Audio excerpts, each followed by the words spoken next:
Dream ബട്ടർഫ്ലൈസിൻ്റെ കൂട്ടുകാർ, പ്രത്യേകിച്ച് UK ഒരു സെക്കൻഡ് ഹാൻഡ് കാർ വാങ്ങുമ്പോൾ ശ്രദ്ധിക്കേണ്ട കുറച്ച് കാര്യങ്ങളാണ് ഇവിടെ പറഞ്ഞിരിക്കുന്നത്. UK ഒരു സെക്കൻഡ് ഹാൻഡ് കാർ വാങ്ങുമ്പോൾ ഏറ്റവും കുറഞ്ഞത് ഒരു 22 കാര്യങ്ങളെങ്കിലും നമ്മൾ ശ്രദ്ധിക്കണം. അതിലൊന്നാമത്തേതാണ് MOT. MOT means ministry of transportation. ഇതൊരു ഗവൺമെൻറ് സൈറ്റാണ്. ഗവൺമെൻറ്റിൽ പറയുന്ന റൂൾ അനുസരിച്ച് ഈ വണ്ടി റോഡിൽ ഓടിക്കാൻ പര്യാപ്തമാണോ എന്ന് നോക്കുന്നതാണ് ഇത്. ഇതിൽ രജിസ്ട്രേഷൻ അടിച്ചു കൊടുത്ത് കഴിഞ്ഞ 4 പ്രാവശ്യത്തെയെങ്കിലും MOT നോക്കണം. വണ്ടിക്ക് ഏതെങ്കിലും രീതിയിലുള്ള മേജർ സജഷൻസ് വന്നിട്ടുണ്ടോ എന്ന് നമുക്കതിൽ നിന്ന് മനസ്സിലാക്കാവുന്നതാണ്. രണ്ടാമത്തെയാണ് വെഹിക്കിൾ സ്മാർട്ട് ചെക്ക്. ഇങ്ങനെ ഗൂഗിളിൽ കൊടുക്കുമ്പോൾ കുറേ വെഹിക്കിൾസ് ചെക്ക് ആപ്പുകൾ വരും. ഇതിൽ വെഹിക്കിൾ സ്മാർട്ട് എന്ന ആപ്പാണ് ഞാൻ ഉപയോഗിച്ചത്. ഒരു വട്ടം വെഹിക്കിളിൻ്റെ കംപ്ലീറ്റ് ഡീറ്റെയിൽസ് എടുക്കുന്നതിന് £6 അവർ ഈടാക്കുന്നത്. അതിൽ വാഹനത്തിൻ്റെ കംപ്ലീറ്റ് ഹിസ്റ്ററി ഉണ്ടാവും. MOT ഡീറ്റെയിൽസ് അടക്കം, വണ്ടി ഇടിച്ചതാണോ എന്നെല്ലാം അതിൽ നിന്ന് നമുക്കറിയാൻ സാധിക്കും. അടുത്ത പോയിൻ്റാണ് ലോഗ് ബുക്ക്. അതിൽ വണ്ടിയുടെ കംപ്ലീറ്റ് ഹിസ്റ്ററി ഉണ്ടോ എന്നും അത് ഓതറൈസ്ഡ് ഡീലറാണോ ചെയ്യുന്നത് എന്നും നോക്കുക. നാലാമതായി ഹൗ മെനി ഓണേഴ്സ് എന്നത് പ്രധാനമാണ്. ഒന്നിലധികം ഓണേഴ്സ് വളരെ പെട്ടെന്ന് വാങ്ങി അധികം താമസിക്കാതെ വിറ്റതാണ് എങ്കിൽ അത് നന്നായി ചെക്ക് ചെയ്തതിന് ശേഷം എടുക്കുക. നിങ്ങൾക്ക് അറിയില്ല എങ്കിൽ വെഹിക്കിൾ ഇൻസ്പെക്ഷൻ എന്ന് നമുക്ക് ബുക്ക് ചെയ്ത് അവരെ കൊണ്ട് ചെക്ക് ചെയ്യിക്കാവുന്നതാണ്. യുടെ സർവീസ് ലഭിക്കണമെങ്കിൽ £99 ഓൺലൈനിൽ അടയ്ക്കേണ്ടതാണ്. അഞ്ചാമത്തെ പോയിൻ്റാണ് 2 സെറ്റ് കീ ഉണ്ടോ എന്ന് ചെക്ക് ചെയ്യുക.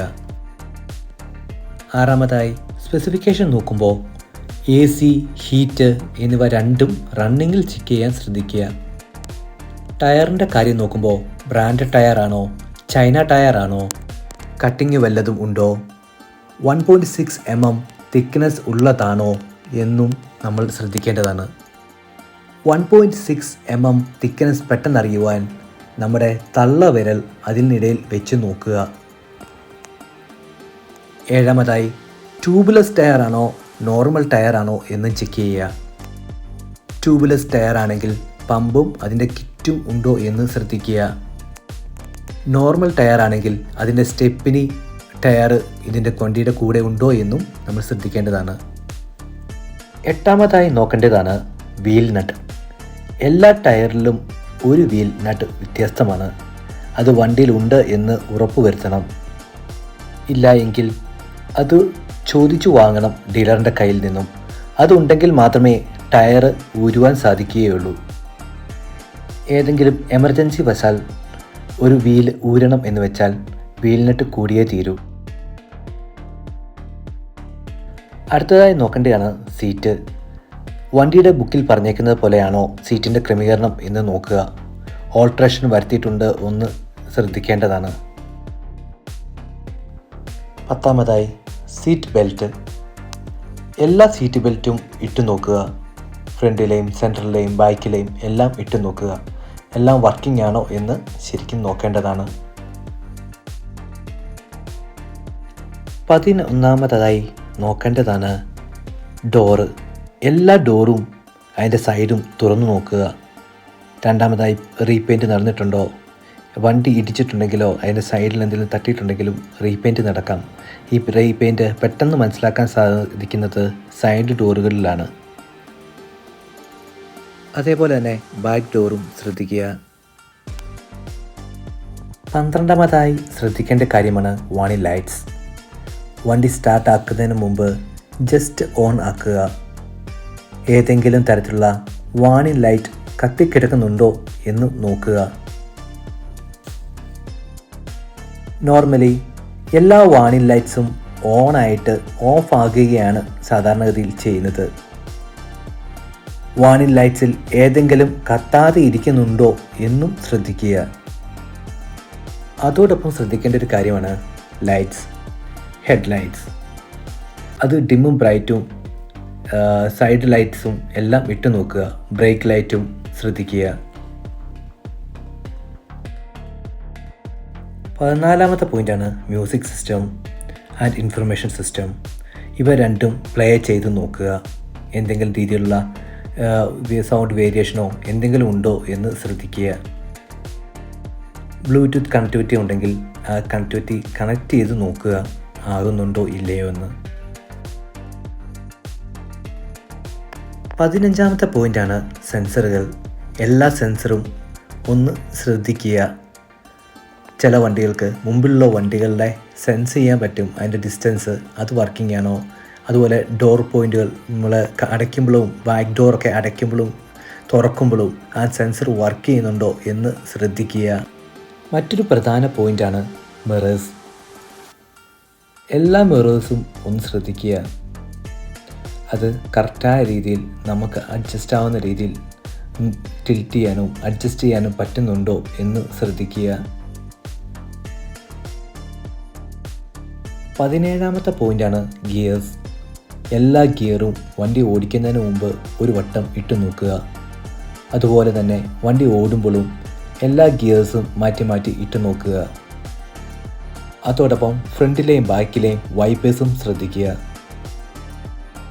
18ാമത്തെ മെയിൻ പോയിൻ്റാണ് ഓയിൽ ലീക്ക്. വണ്ടി സ്റ്റാർട്ടാക്കുന്നതിന് മുമ്പ് ഓയിൽ ലീക്ക് ചെക്ക് ചെയ്യുക. ഓയിൽ കളർ ഒരുപാട് ബ്ലാക്ക് ആയിട്ടുണ്ടോ എന്ന് നോക്കുക.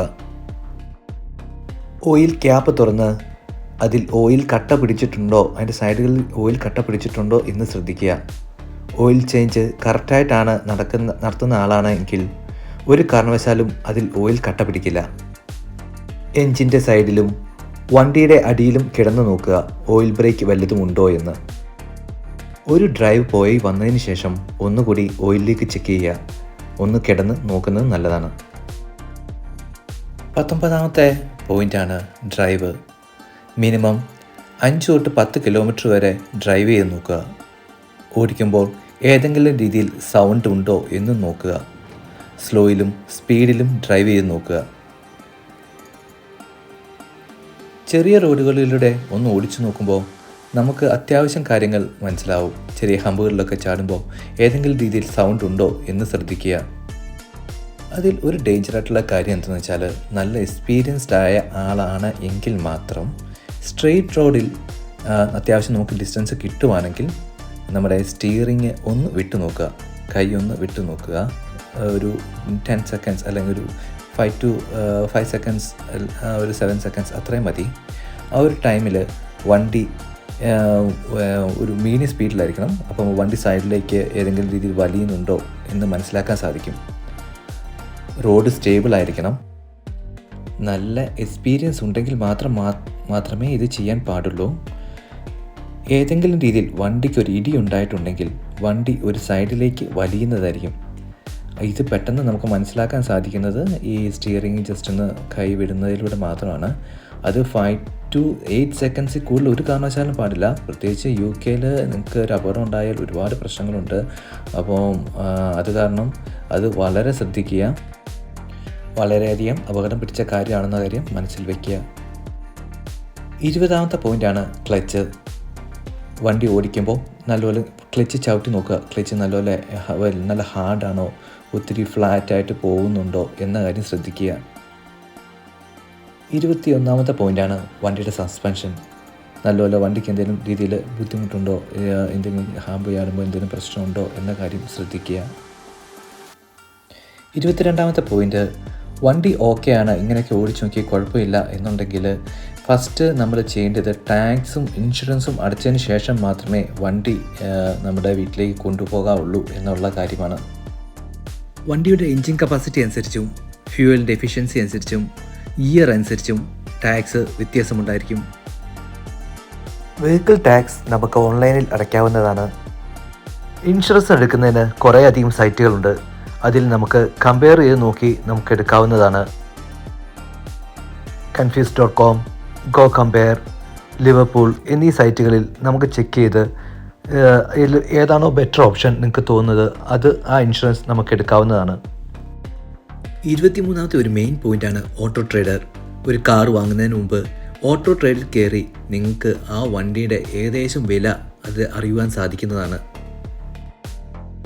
ഗ്യാരേജുകളിൽ നിന്ന് വണ്ടി എടുക്കുമ്പോൾ പ്രത്യേകം ശ്രദ്ധിക്കുക. പ്രത്യേകിച്ച് കുർദിഷ്, ഇറാനി, പാകിസ്ഥാനി എന്നീ ആൾക്കാരുടെ കയ്യിൽ നിന്ന് വണ്ടി വാങ്ങുമ്പോൾ ഇതൊക്കെയാണെങ്കിലും ഒരു സെക്കൻഡ് ഹാൻഡ് വണ്ടി വാങ്ങുമ്പോൾ ഒരു 30% വരെ എന്തെങ്കിലും ഒരു പണി നമുക്ക് വരാവുന്നതാണ്. ഈ പറഞ്ഞ കാര്യങ്ങളൊക്കെ ശ്രദ്ധിക്കുകയാണെങ്കിൽ ഒരു 70% വരെ മേജർ പണികളൊന്നും ഇല്ലാതെ നമുക്ക് ഒരു നല്ല സെക്കൻഡ് ഹാൻഡ് കാർ വാങ്ങാൻ സാധിക്കുന്നതാണ്. UK വന്ന് 4 സെക്കൻഡ് ഹാൻഡ് കാറുകൾ വാങ്ങിയതിൻ്റെ എക്സ്പീരിയൻസിലാണ് ഞാൻ ഈ അഭിപ്രായങ്ങൾ ഇവിടെ രേഖപ്പെടുത്തിയിരിക്കുന്നത്. നിങ്ങളുടെ അഭിപ്രായങ്ങളിലും കമൻറ്റ് ബോക്സിൽ അറിയിക്കുക. Thank you.